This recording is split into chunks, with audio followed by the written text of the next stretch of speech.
তিন্নির সাথে কথা হয় না আজ ৪ বছর যাবৎ। তিন্নি আমার প্রাক্তন স্ত্রী। আজ থেকে প্রায় ১২ বছর আগে ওর সাথে আমার বিয়ে হয়।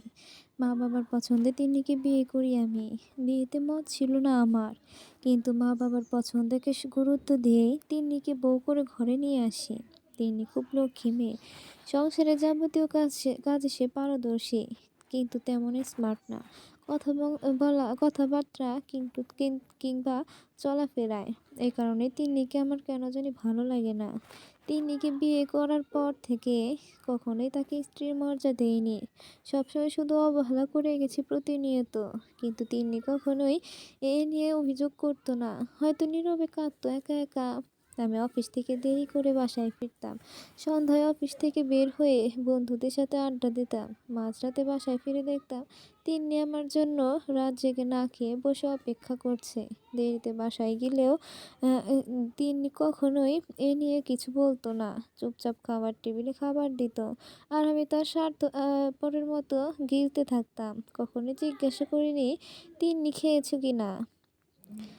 এভাবে চলতে থাকলো আমার আর তিন্নি সংসার। এদিকে আমার মা-বাবার নিকট তিন্নি তাদের মেয়ের মতো। তিন্নি ছাড়া তারা কিচ্ছু বোঝে না। তিন্নিকে তারা মা বলে ডাকে। আমি ভাবতাম হয়তো তিন্নি আমার বিষয়ে মায়ের কাছে নালিশ দিবে। কিন্তু না, কখনোই কোনো অভিযোগ নেই আমার প্রতি তার।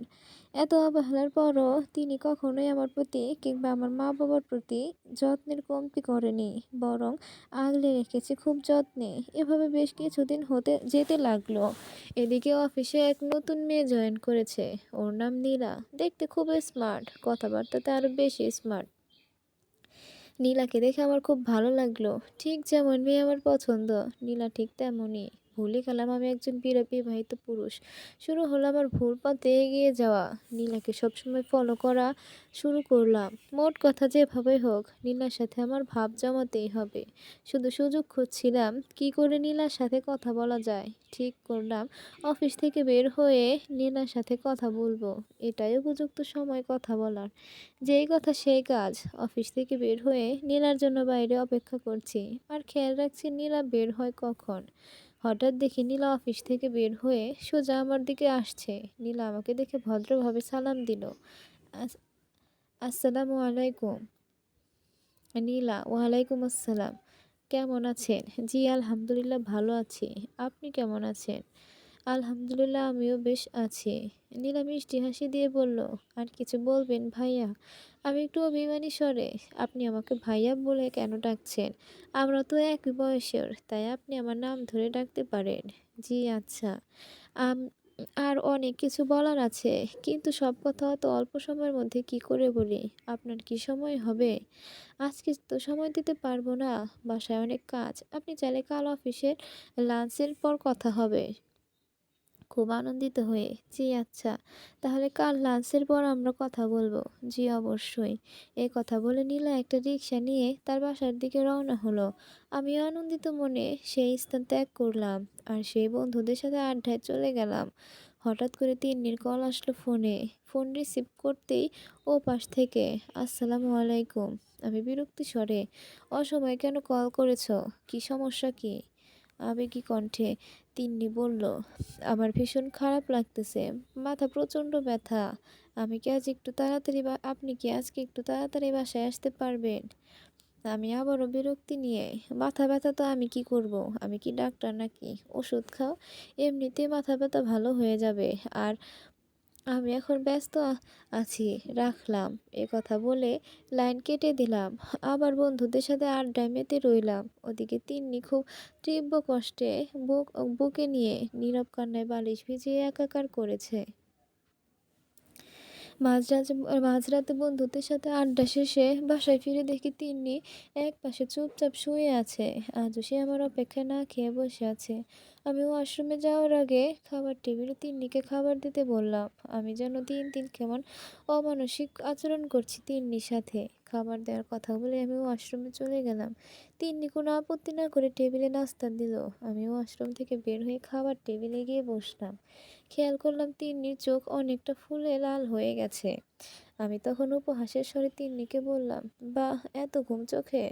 ঘুমাতে ঘুমাতে চোখ ফুলিয়ে ফেলা হয়েছে। তিন্নি কিছু না বলে চুপচাপ দাঁড়িয়ে রইল। আমি খাওয়া শেষে প্রতিদিনের মতো শোয়ার ঘরে চলে গেলাম। একটাবারের জন্য তিন্নাকে জিজ্ঞাসা করলাম না ও রাতে খেয়েছি কিনা। একটু পর তিন্নিও শোয়ার ঘরে শুয়ে পড়ল। আহ, হয়তো না খেয়ে আমি আমার মতো শুয়ে ঘুমিয়ে পড়লাম, আর তিন্নি সারা রাত নির্ঘুম কাটিয়ে দিল কেঁদে কেঁদে। পরের দিন অফিসে যাওয়ার আগে দামি শার্ট আর দামি প্যান্ট পরলাম, পায়ে দামি জুতো। মোট কথা একজন স্মার্ট হয়ে যেতে হবে আজ, কেননা নীলার সাথে প্রথম কথা হবে কাছাকাছি। অফিসে গিয়েই দেখি নীলা আজ শাড়ি পরে আসছে।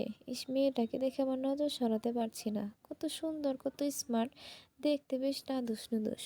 যাই হোক, আজ নীলার নাম্বারটা যেভাবেই হোক নিতেই হবে। মনে মনে ঠিক করলাম নীলাকে যেভাবেই হোক পটাতে হবে। লাঞ্চ শেষ করে নীলার অপেক্ষা করছি।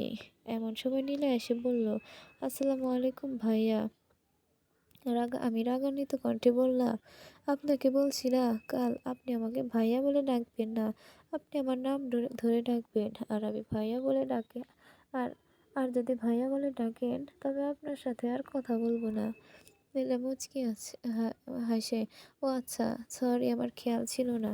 তো রাকিব সাহেব কেমন আছেন আপনি? জি আলহামদুলিল্লাহ ভালো আছি। চলুন আজকে ওই সামনের কফি শপটাতে গিয়ে বসি। দুজনে একসাথে কফি খাওয়া হবে, গল্প হবে। আচ্ছা চলুন। দুজনে সামনের কফি শপের দিকে এগিয়ে গেলাম। কফি শপে বসে দুজন গল্প করে পরিচয় নেওয়ার এক পর্যায়ে নীলাকে জিজ্ঞাসা করলাম, আপনি কি বিবাহিত? মুচকি হাসি দিয়ে হঠাৎই প্রশ্ন, জানাটা কি খুব জরুরি? জরুরি বই কি, না আমি এখনো কুমারী। আমি মনে মনে একটু খুশিই হলাম। তারপর আবার নীলাকে বললাম, আপনার জীবনে কি এমন কেউ নেই যাকে আপনি সবচেয়ে বেশি ভালোবাসেন? নীলা এবার উচ্চস্বরে হেসে উঠল। আপনার প্রশ্নের উত্তর কি দেবো জানি না, শুধু কথাই বলি আপনাকে, আমার স্পেশাল কেউ আসেনি কোনোদিন। আমি এবার ভীষণ খুশি। যাক, তাহলে ঠিক পথে এগোচ্ছি। এবার নীলা আচমকা প্রশ্ন করে উঠল, আপনি কি বিবাহিত? নীলার প্রশ্নে আমি দ্বিধায় পড়ে গেলাম, কি উত্তর দিব। ভাবতে ভাবতে অবশেষে বললাম, বিবাহিত, কিন্তু বলতে পারেন যে আমার ইচ্ছার বিরুদ্ধে গিয়ে বিয়ে করানো হয়েছে আমাকে। আমার স্ত্রী আমার মনের মতো হয়নি। সে ভালোবাসা কেউ এসব বোঝেই না। আমার কথা শুনে নীলা হেসে উঠল আবার। আপনি আমার মেয়েকে বিয়ে করার আগে খোঁজ নেননি তার সম্পর্কে? ওই যে মা বাবার পছন্দ, নিজের সব পছন্দকে বিসর্জন দিয়েছি তাদের কথা চিন্তা করে। ও আচ্ছা, চিন্তা করবেন না, চলুন এবার অফিসে দেরি হয়ে যাবে। আপনাকে একটা কথা বলবো? জি বলুন। আপনি দেখতে সত্যি অসম্ভব সুন্দর এবং অনেক স্মার্ট। আমি বিয়ের আগে সবসময় কল্পনা করতাম আপনার মতো কাউকে জীবনসঙ্গী করব, কিন্তু কি কপাল আমার। নীলা মুচকি হেসে, থাক না এসব এসব এসব কথা। আমি কিছু মনে করলে আমার ফোন নাম আপনি কিছু মনে না করলে আপনার ফোন নাম্বারটা যদি দিতেন। না মানে যদি কখনো কোনো কারণে প্রয়োজন হয়, এই আর কি। নীলা তার নাম্বারটা আমাকে বলল। আমি আর সাথে সাথে আমার ফোনে নাম্বারটা সেভ করে রাখলাম। নীলার নাম্বার পেয়ে খুশিতে মনটা ভরে গেল। বন্ধুকে কল করলাম, দোস্ত কই তুই? এই তো অফিসে আছি, বল কি বলবি। আজ পার্টি হবে রে পাগলা, ক্রাশের নাম্বার পেয়েছি। বলিস কি মামা, তাহলে তো আজ ট্রিট দিবি আমাদের। আচ্ছা ঠিক আছে, আমি সন্ধ্যায় অফিস থেকে সোজা চলে আসব, তোরা সবাই থাকিস। আচ্ছা ঠিক আছে। বন্ধুরা সব জানতো, কিন্তু কখনোই এ ভুল পথে না এগোনোর জন্য কিছু বলেনি, বরং আরও উৎসাহ দিয়েছে।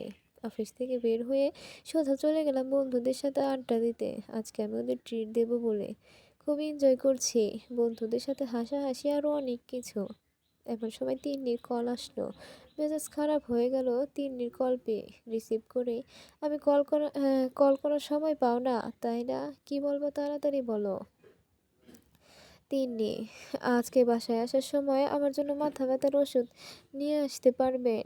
ওষুধ কালকে শেষ হয়ে গেছে। বিরক্ত স্বরে, আব্বাকে নিয়ে আনিয়ে নিতে পারলে না? না মানে ওনারে কিভাবে কি করে বলি, উনি তো আমার গুরুজন, তারে কোনো কিছু নিয়ে আসতে বলাটা তো বেয়াদবি। আসছে আমার আদব আলী, থাক হয়েছে, আর ন্যাকামি করতে হবে না, আমি এখন ব্যস্ত আছি, রাখলাম। কথা বলে ফোন কেটে দিলাম। বন্ধুদের সাথে অনেকক্ষণ আড্ডা দেওয়ার পর হঠাৎ করে মনে হলো নীলাকে ফেরার পথে একবার কল করব। নাম্বার নেওয়ার পর তো আর কথা হয়নি নীলার সাথে। বাসায় ফেরার পথে নীলাকে কল না করে ছোট একটা মেসেজ করি যাতে ও আমাকে চিনতে পারে। অনুমতি ছাড়া কল দেওয়া মোটেও উচিত হবে না। মেসেজ পাঠানোর 5 মিনিট পর কল আসে নীলার নাম্বার থেকে, কিন্তু রিসিভ না করে সেটা কেটে দিয়ে আমি কল ব্যাক করি। ওপাশ থেকে নীলা রিসিভ করেই সালাম দিল। আমি সালামের উত্তর দিয়ে জিজ্ঞাসা করলাম, যাক ভালোই হলো, আপনি খুব সহজে আমার মেসেজে সাড়া দিলেন। আমি তো ভাবলাম এত এত রাতে হয়তো ঘুমিয়ে পড়েছেন, তাই কল করে বিরক্ত করিনি। নীলা, না না, আমি এত তাড়াতাড়ি ঘুমিয়ে পড়ি না, রাত জাগার অভ্যেস আছে। ও আচ্ছা, তাই নাকি? তাহলে রাত পুরো মিলে গেল আমার সাথে। নীলার সাথে অনেকক্ষণ কথা বলতে বলতে বাসায় পৌঁছে গেছি। কখন নিজেও জানি না। কথা বলতে বলতে তিন্নির ওষুধ নিয়ে আসার কথাও ভুলে গেছি। নীলার সাথে কথা বলা শেষ করে বাসায় গিয়ে দেখি তিন্নি আজ প্রতিদিনের মতোই অপেক্ষা করছে। আজ বাইরে থেকে বন্ধুদের সাথে খেয়ে এসেছি, তাই বাসায় গিয়ে সোজা শোয়ার ঘরে চলে গেলাম। তিন্নি এসে জিজ্ঞাসা করলো, টেবিলে কি খাবার দিব নাকি বাইরে থেকে খেয়ে এসেছেন? হ্যাঁ, আজকে বন্ধুদের সাথে বাইরে থেকে খেয়ে আসছি। তিন্নি কিছু না বলে চলে গেল। সেদিন সারা রাত তিন্নি ঘুমাতে পারিনি মাথা ব্যথার কারণে, আর আমি শান্তির ঘুম ঘুমিয়েছি। একটাবার তিন্নির কথা চিন্তাও করিনি। কতটা অবহেলা যে তিন্নিকে করেছি তা ভাষায় প্রকাশ করতে পারবো না। এদিকে নীলার সাথে সম্পর্ক আস্তে আস্তে খুব গাঢ় হওয়া শুরু করলো। বন্ধুত্ব বন্ধুত্ব থেকে রূপ নিল ভালোবাসায়। অফিসে একটু ফ্রি হলেই সুযোগ পেলে চলে যেতাম নীলাকে নিয়ে ঘুরতে। ফোনে কথা বলতে বলতে সময় কিভাবে চলে যেত তাও টের পাইনি। এদিকে অফিস থেকে ফেরার পথে নীলার সাথে কথা বলতে বলতে আরও বেশি রাত হয় বাসায় ফিরতে। এদিকে অনেক রাতে নীলার সাথে কথা বলা শেষ করে বাসায় ঢুকছি মাত্র হঠাৎ তিন্নি আমাকে জিজ্ঞেস করলো, যদি রাগ না করে তাহলে আপনাকে একটা কথা বলতে পারি। আমি, কি কথা? না মানে ইদানিং এত রাত করে বাসায় ফিরছেন, তাই বাবা মা রাগ করেন। তারা মনে করতে পারেন আমি আপনাকে ভালোবাসি না, সময় দেই না, তাই এত রাত করে বাসায় ফিরেন আমার থেকে কষ্ট পেয়ে। এই কথা শুনে মেজাজ খুব খারাপ হয়ে গেল। নিজেকে করতে পারলাম না। সোজা তিন্নির চুলে ধরে বসলাম। আমি রাত করে বাসায় ফিরবো নাকি বাসায় ফিরবো না তা কি তোর কাছে কৈফিয়ত দিতে হবে? তুই কে যে তোর কাছে আমি কৈফিয়ত দেব? প্রয়োজন হলে আরো রাত করে বাসায় ফিরবো। তিন্নির চুলে এত জোরে ধরেছি যে তিন্নির চোখ বেয়ে পানি ঝরছে, কিন্তু তবুও চিৎকার করছে না।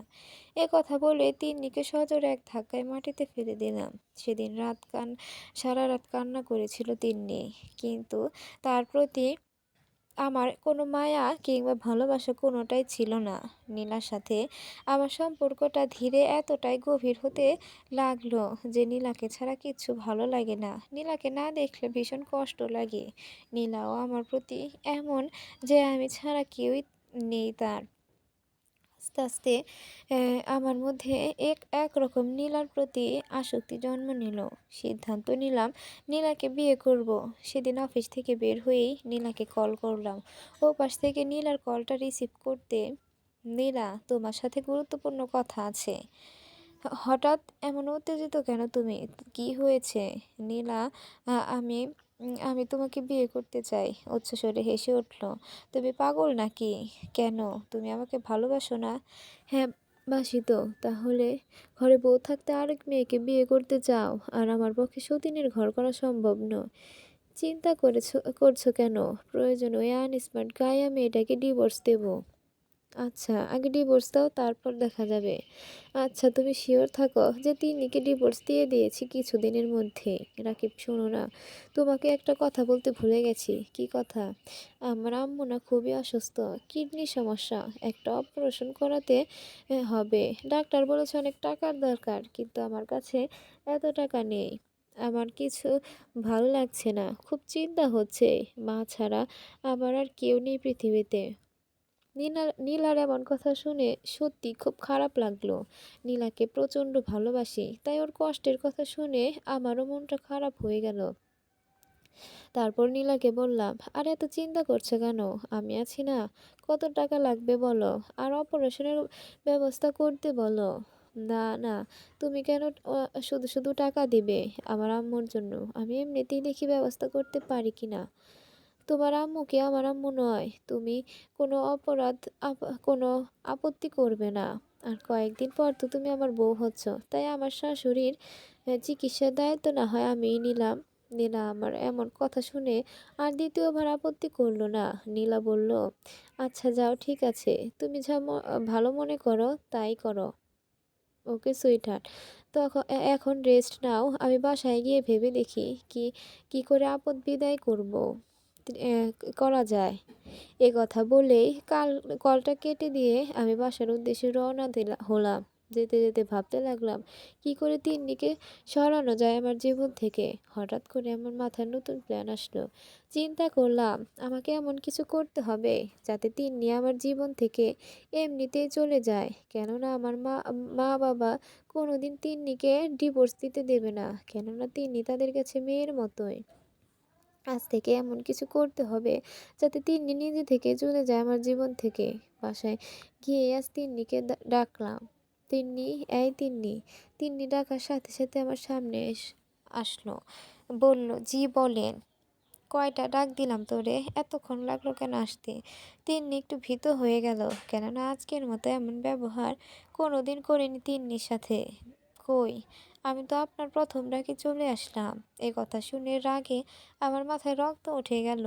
কোনো কথা না বলে সোজা তিন্নির গালে একটা কষে চড় বসিয়ে দিলাম। তোর সাহস তো কম নয়, তুই আমার মুখের উপর কথা বলিস। এ কথায় আর একটা চড়। তিন্নি কাঁদছে খুব, এক হাতে মুখ চেপে ধরে কাঁদছে, যাতে পাশের রুমে মা বাবা ওর কান্নার আওয়াজ শুনতে না পায়। এভাবে বেশ কিছুদিন কেটে গেলে দিন দিন তিন্নির ওপর অমানসিক ও নির্যাতন করার পরও তিন্নি জীবন থেকে সরে যাচ্ছে না দেখে নতুন ফন্দি খুঁজতে লাগলাম। আর এদিকে নীলার সাথে সম্পর্ক বেশ। নীলার মায়ের অপারেশনের সব টাকা আমি নিজে নীলার হাতে দিলাম। নীলা টাকা হাতে নিয়ে বলল, রাকিব, তোমার এই ঋণ আমি কোনোদিন শোধ করতে পারবো না। আর ঋণ বলছো কেন?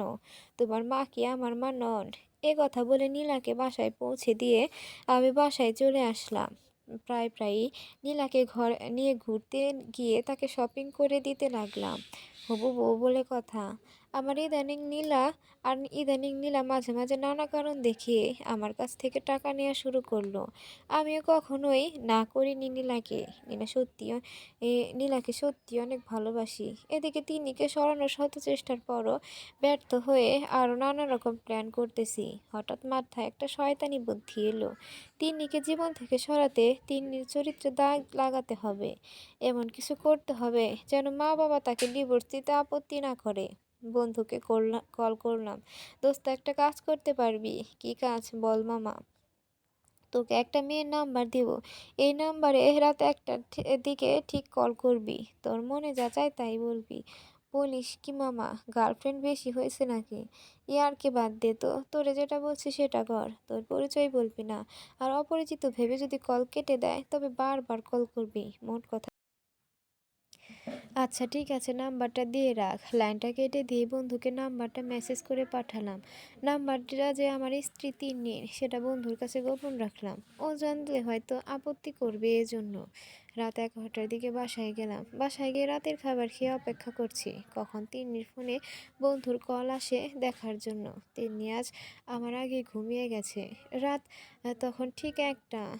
এমন সময় তিন্নির ফোন বেজে উঠলো। ফোনের শব্দে তিন্নির ঘুম ভেঙে উঠলো। পাশেই আমি ঘুমানোর ভান করে আছি। ফোন রিসিভ করলো তিন্নি।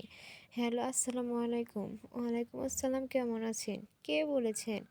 কেউ একজন যাকে কখনো দেখেননি। রং নাম্বার বলে তিন্নির লাইন কেটে দিল। আবার কল আসলো তিন্নির ফোনে। তিন্নি আবার রিসিভ করলো। এবার আর রিসিভ করলো না, কিন্তু আবার তিন্নির ফোন বেজে উঠলো। বারংবার রিং হচ্ছে। এবার আমি উঠে তিন্নিকে জিজ্ঞাসা করলাম, কে এত কল করছে এত রাতে? চিনি না তো। রং নাম্বারে কেউ এত রাতে কল করবে?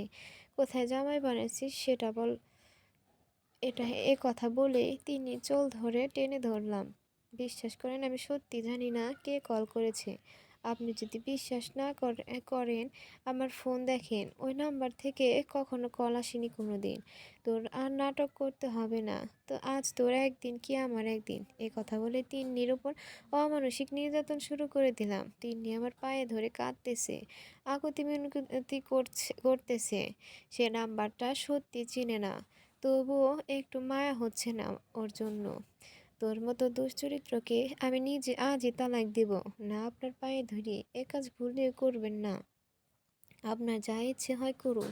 মন চায় যা মন চায় তাই শাস্তি দেন, কিন্তু আমাকে তালাক দিন না। আমি শত অবহেলার পরও আপনার পায়ে পড়ে থাকবো সারা জীবন। এ কথা বলে তিন্নি হাউমাউ করে জোরে কেঁদে উঠল। ওর কান্নার শব্দ পেয়ে পাশের রুম থেকে মা বাবা বের হয়ে আসতো। বাবা এসে আমার গালে সজোরে চর বসিয়ে দিল, আর তিন্নিকে মা গিয়ে মাটি থেকে তুলে সোফায় বসালো। তোর সাহস কি করে হলো তিন্নির গায়ে হাত তোলার? তুমি জানো না ও কি করে? ও একটা নষ্ট দুশ্চরিত্রা মেয়ে। বাবা আর একটা চর মারলেন এ কথা শুনে। ছি, নিষ্পাপ মেয়েটার সম্পর্কে এমন কথা বলতে তোর একটু লজ্জা হলো না? প্রমাণসহ আজ ধরেছি ওকে। রাতে ওর নতুন প্রেমিক কল করে, তার সাথে ও প্রতিদিন কথা বলে আমি বাসায় না থাকলে। বাবা তিন্নিকে প্রশ্ন করে, তিন্নি রাকিব যা বলছে তা কি সত্যি? বাবা বিশ্বাস করেন নাম্বারটা কার, কে কল করেছিল আমি কিচ্ছু জানি না। না, জানো না? তুই সব জানিস, এখন নাটক করতেছিস। বাবা, তোমাদের পরিষ্কার করে একটা কথা বলে রাখি, হয় ও থাকবে, হয় তিন্নি থাকবে এ বাসায়, আর না হয় আমি থাকবো। আমি দুশ্চরিত্র কারোর সাথে সংসার করতে পারবো না। এ কথা বলেই আমি বাসার বাইরে চলে গেলাম। মা বাবা তিন্নিকে সান্ত্বনা দিতে লাগলো। সারা রাত আর বাসায় যাইনি, বন্ধুদের বাসায় ছিলাম রাতে। পরের দিন সকালে বাসায় গিয়ে হঠাৎ দেখি তিন্নি নিজের কাপড় গুছিয়ে নিচ্ছে। আমি আর গুরুত্ব না দিয়ে অফিসে চলে গেলাম। অফিসে গিয়ে দেখি নীলা আমার জন্য অপেক্ষা করছে। আমাকে দেখে নীলা এগিয়ে এসে বলল, তোমাকে একটা গুরুত্বপূর্ণ কথা বলার ছিল, জন্য অপেক্ষা করছি। তাই নাকি? তোমার জন্য সুখবর আছে। তোমার সুখবর আহ, পরে শুনবে। আমার কিছু টাকা লাগবে। আমার ওষুধ কিনতে হবে, আমার কাছে টাকা নেই। তোমার কাছে যদি কিছু টাকা থাকে তাহলে দাও, আমি স্যালারি পেয়ে তোমাকে দিয়ে দিব। নীলা আমার কাছ থেকে এভাবে ধার হিসাবে অনেক টাকা নিত, কিন্তু কখনোই তা পরিশোধ করতো না। আমিও কখনো টাকার জন্য চাপ দিইনি নীনাকে, কেননা কয়েকদিন পর আমার ঘরের বউ হবে। আমি মানিব্যাগটা বের করে নীনাকে বেশ কিছু টাকা দিলাম। তারপর নীনাকে বললাম, খুব শীঘ্রই তিন্নিকে ডিভোর্স দিচ্ছি, ব্যবস্থা হয়ে গেছে। তুমিও প্রস্তুতি নাও বিয়ের জন্য। ও মা, তাই? আচ্ছা ঠিক আছে মহাশয়, আমিও বসে যে রেডি। এ কথা বলেই নীলা রহস্যজনকভাবে হেসে উঠল। সন্ধ্যায় প্রতিদিনের মতো বন্ধুদের সাথে আড্ডা দিয়ে বাসায় ফিরে দেখি আজ আর কেউ অপেক্ষা করছে না আমার জন্য। মনে মনে ভাবলাম হয়তো তিন্নির মন ভালো না, তাই রুমে শুয়ে আছি। কিন্তু রুমে গিয়ে দেখি তিন্নি রুমেও নেই। ভাবলাম হয়তো বাথরুমে গেছে, কিন্তু সেখানে গিয়ে দেখি ও নেই। তারপর ভাবলাম মা বাবার রুমে থাকবে হয়তো, কি জানি। যেখানে ইচ্ছে থাকুক, তাতে আমার কি। এ কথা বলেই বাথরুমে গেলাম ফ্রেশ হতে। ফ্রেশ হয়ে আবার পরও যখন তিন্নিকে রুমে পেলাম না, তখন রাগটা মাথায় গরম হয়ে গেল। এর মধ্যে মা আমাকে কিছু না বলে নিজেই খাবার দিচ্ছে খাবার টেবিলে। আমি অবাক হলাম, কিছু না বলে খাবার টেবিলে খাবার খাচ্ছিলাম। হঠাৎ করে মা বলল, তিন্নি আজ সকালে ওর বাবার বাড়ি চলে গেছে। মায়ের মুখ থেকে কথা শুনে একটুও খারাপ লাগলো না, বরং খুশিতে মনটা ভরে গেল। আমি বললাম, ঠিক করেছে। আমি চরিত্রহীন কারোর সাথে সংসার করতে চাই না। আর আমি অচিরেই তিন্নিকে ডিভোর্স পেপার পাঠাবো, আর তোমার জন্য স্মার্ট নতুন বউ নিয়ে আসবো না মা, যে তোমার সেবা করবে তিন্নির চেয়ে বেশি। আমার কথা শুনে আমার দিকে ঘৃণার দৃষ্টিতে তাকালো, কিছু বলল না। আমি খাওয়া শেষ করে শোয়ার রুমে গিয়ে নীলাকে কল করে খুশির সংবাদ দিলাম।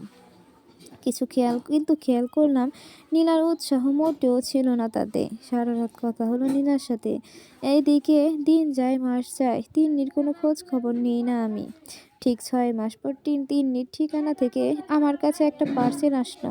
পার্সেল খুলে দেখি একটা পেপার, তার সাথে একটা চিরকুট। পেপারটা ভালোভাবে খেয়াল করি, দেখি ডিভোর্স পেপার, নিচে তিন্নির টিপসই।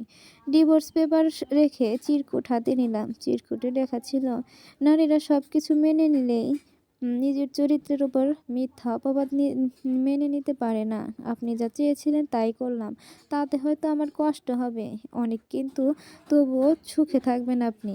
অবহেলা পেয়েছি প্রায় ৮টি বছর, তাতে বিন্দুমাত্র আফসোস ছিল না। কিন্তু চরিত্রে যখন দাগ লাগিয়ে দিলেন, তখন আর সহ্য করতে পারিনি। আর চিন্তা করবেন না, দেনমোহরের টাকাটা আমি আপনার বিয়েতে উপহার হিসেবে দিলাম। তাই আমি নিজেই স্বেচ্ছায় আপনাকে ডিভোর্স দিলাম, যাতে দেনমোহরের টাকা আপনাকে না দিতে হয়।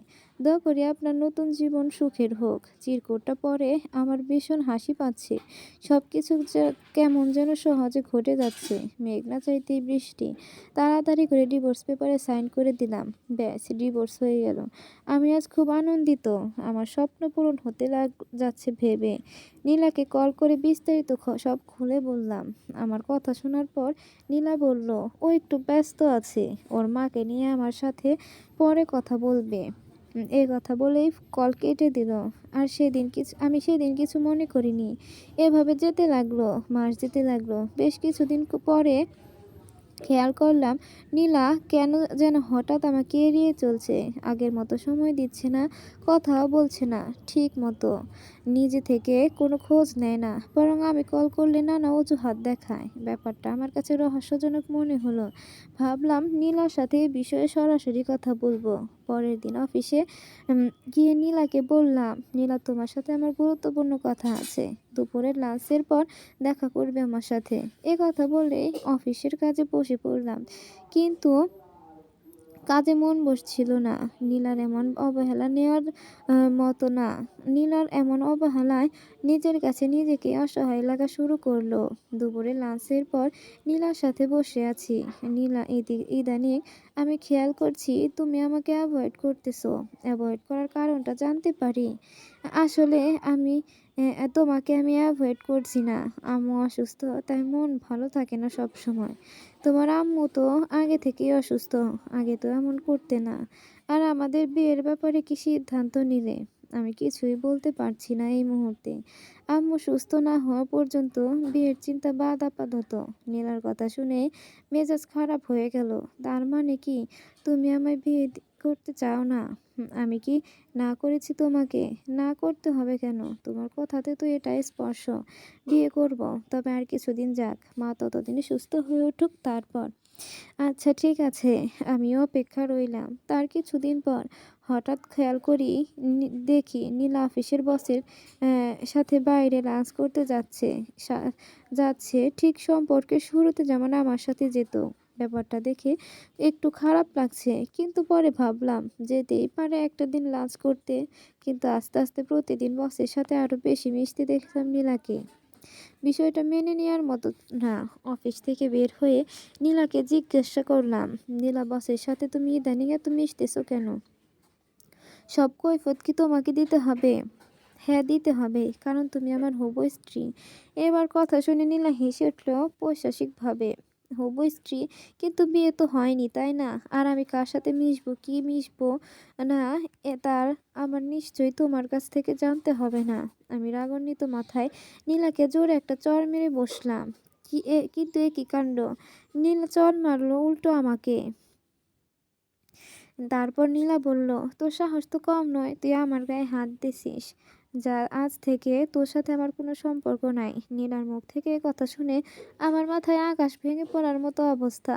নিজের ভুল স্বীকার করে নীলাকে সরি বললাম। এমন ভুল আর কখনো হবে না। আরো কত কিছু, কিন্তু সে না কিছুতেই বুঝতে চাইল না। চলে গেল আমার সামনে থেকে। আর বলে গেল আর যাতে কোনোদিন তার সাথে যোগাযোগ না করার চেষ্টা না করি। নীলাকে সন্ধ্যা থেকে কল করতেছি, কিন্তু নীলার ফোন ওয়েটিং। খুব কষ্ট লাগছে। বারবার ডায়াল করছি নীলার নাম্বার, কিন্তু কিছুতেই কল যাচ্ছে না। এতক্ষণ কার সাথে কথা বলছে নীলা? তার মানে কি সত্যি বসের সাথে ওর সম্পর্ক? তাহলে কি আমার সাথে প্রতারণা করলো নীলা? নানা প্রশ্ন ঘুরপাক খেতে লাগলো মনে। বাসায় অনেক রাতে বাসায় ফিরে উম রাতের খাবারটা খেতে ইচ্ছা করলো না। রাত ২টা ঘুম আসছে না চিন্তায়। আবার ডায়াল করলাম নীলার নাম্বারে। কিন্তু এ কি? আমার নাম্বার নীলা ব্লক করে রাখছে কেন? মাথা পুরা নষ্ট হয়ে গেল। কি করব বুঝতে পারছিলাম না। সকাল হওয়ার অপেক্ষায় রইলাম। অফিসে গিয়ে নীলাকে দেখি বসের রুমে খুব হাসাহাসি করছে। দেখে মনে হচ্ছে স্বামী স্ত্রী। কোনো কিছু না ভেবে সোজা গিয়ে বসের সামনেই নীলাকে প্রশ্ন করলাম, এসব কি হচ্ছে নীলা? আমাকে দেখে বস বিরক্তি নিয়ে, রাকিব তুমি আমার অনুমতি না নিয়ে আমার রুমে কেন, কোন সাহসে ঢুকেছ? বস, নীলা আমার হবু স্ত্রী, তার সাথে আপনাকে দেখে আমার মাথা ঠিক নেই। Sorry boss. নীলা, রাকিব যা বলছে তা কি সত্যি? নীলা, না না, মোটেও না। ওর মতো ২ টাকার কর্মীকে কে বিয়ে করবে? আমি তো বিয়ে করবো আপনাকে। নীলার এ কথা শোনার পর পৃথিবীতে যে বেঁচে আছি এটাই বিশ্বাস হচ্ছে না এই মুহূর্তে। ই বস, ইডিয়েট, যাও এখান থেকে, না হয় ঘাড় ধরে বের করে দেব। আর কালকে তুমি নীলার গায়ে হাত তুলেছে, নীলা আমাকে সব বলেছে, তাই আমি তোমাকে চাকরি থেকে অব্যাহতি দেয়া হলো। কাল থেকে তুমি অফিসে আসবে না। কি করব আমি? এ কেমন বিচার? তার মানে এতদিন মিথ্যা ভালোবাসার অভিনয় করে গেছে নীলা আমার সাথে। না, না, আজ কিছুই বলতে পারছি না। চুপচাপ বেরিয়ে পড়লাম অফিস থেকে। চোখ দিয়ে পানি ঝরছে, বুক ফেটে যাচ্ছে তীব্র যন্ত্রণায়। বারবার মনে হচ্ছে একটা কথাই, এই পৃথিবীটা বড় বিশাল নাট্যমঞ্চ। এখানে যে যত ভালো অভিনয় করতে জানে সেই ভালো থাকে। আর যারা অভিনয় করতে জানে না তাদের সারা জীবন দর্শক হয়ে অভিনেতা অভিনেত্রীদের অভিনয় দেখে যেতে হয়। খুব কষ্ট লাগছে। আর বারবার তিন্নির কথা মনে হচ্ছে, কি ভুলটাই না করেছি আমি, যে আমাকে মনে প্রাণে শত অবহেলায় পাগলের মতো ভালোবেসে গেছে, তার মূল্য আমি একটুও বুঝিনি। আর যে ভালোবাসার অভিনয় করে গেছে প্রতিনিয়ত, তার সাথে আমি কতই না তার জন্য আমি কতই না পাগল ছিলাম। না, আমি আজই তিন্নির কাছে গিয়ে ক্ষমা চাইবো। প্রয়োজনে ওর পা ধরবো, তবুও আবার ফিরিয়ে নিয়ে আসবো আমার সংসারে। এ কথা বলেই তিন্নিকে আনার জন্য ওদের বাড়িতে রওনা হলাম। তিন্নিদের বাড়িতে গিয়ে দেখি তিন্নির বাবা বাইরে দাঁড়িয়ে আছে। আমি গিয়ে সালাম দিতে সে রেগে গিয়ে বলল, তুমি এ বাড়িতে কেন এসেছো? বাবা, আমি তিন্নিকে নিতে এসেছি। খবরদার বেয়াদব, তিন্নির নাম তুমি উচ্চারণ করবে না। বাবা, জানি অনেক অন্যায় করেছি তিন্নির ওপর। আমি আমার ভুল বুঝতে পেরেছি। আমাকে ক্ষমা করে দিন। তিন্নিকে একটিবার ডেকে দিন, আমার সামনে আসতে বলুন। তিন্নির বাবা, হা হা, তিন্নির বিয়ে হয়ে গেছে। তিন্নি মা এখন খুব সুখে আছে।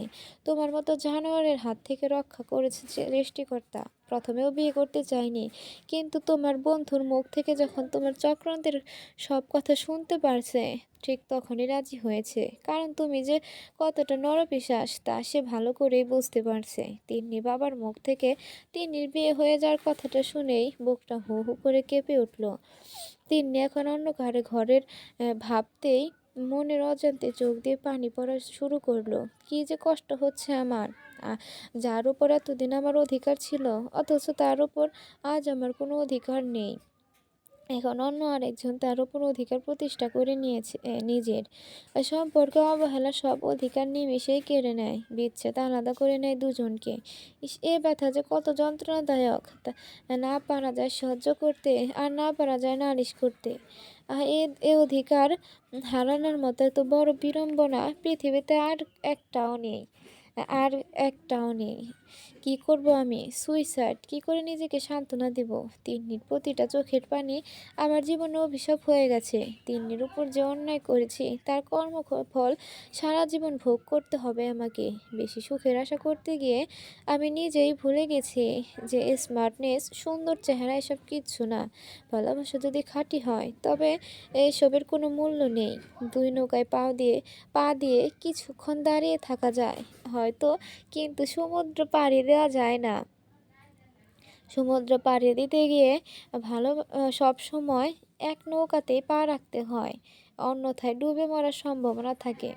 জীবনসঙ্গী যেমনই হোক তাকে অবহেলা করতে নেই। নিজের যা আছে সব যেমনই আছে তাতে সন্তুষ্ট থেকে সুখটাকে খুঁজে নিতে হয়। আর তৃতীয় ব্যক্তি কখনোই নিজের জীবনসঙ্গীর মতো ভালোবাসতে পারে না। পরিশেষে কাউকে কষ্ট দেওয়ার আগে অবশ্যই ভেবে নেওয়া উচিত। প্রকৃতির প্রতিশোধ বলে একটা ব্যাপার অবশ্যই আছে, যা থেকে রেহাই কেউ পায় না।